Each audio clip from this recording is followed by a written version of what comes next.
All right, in our special series, School Matters, we are looking at the debates over how to reopen schools safely and handle remote learning during the pandemic. Today, we're focusing on how some parents are creating an alternative type of class called learning pods. They're now hiring a teacher or aide to educate their kids in a small group.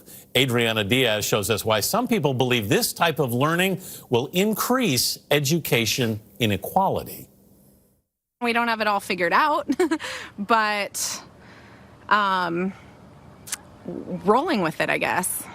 In Walnut Creek, California, business owners Amanda Pinkham and Wilson Stevens are preparing their son for a new school year. But it's school like you've never seen it.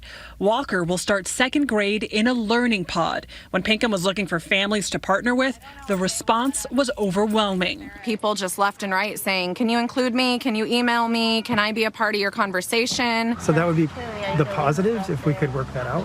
She agreed to a pod with 4 families from nearby. They recently met up for the first time to figure out how the pod will work. What if they stayed social distance and broke up into different groups? Pinkham says students will follow the local public school district's curriculum online.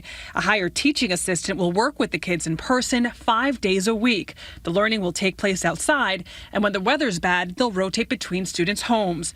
When inside, students will wear masks. The cost? $700 to $1,000 a month per family.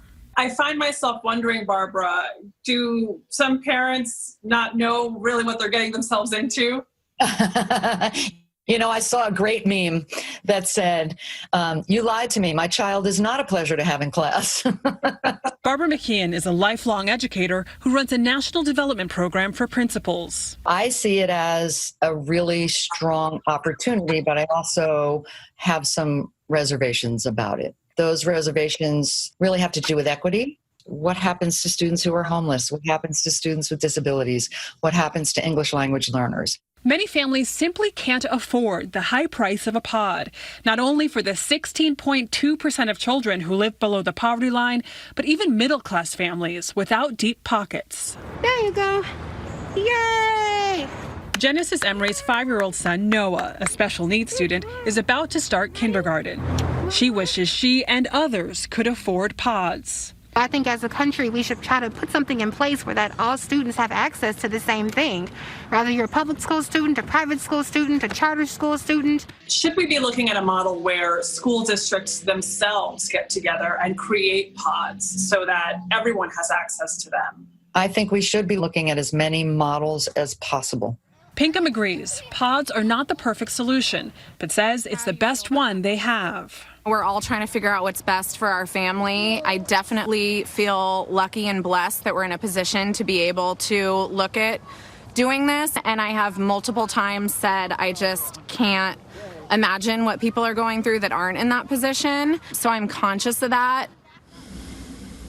There really is no standard for how pods are run. Some people are hiring certified teachers. Others are hiring tutors.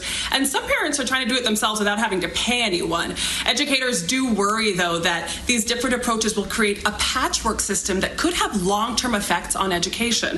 But for the parents we spoke to who can do this, they're just happy to have some sort of solution. Gail? Yeah, the pods idea seems like it could work, but it also is very pricey. Thank you very much, Adriana. Everybody's still trying to figure this out.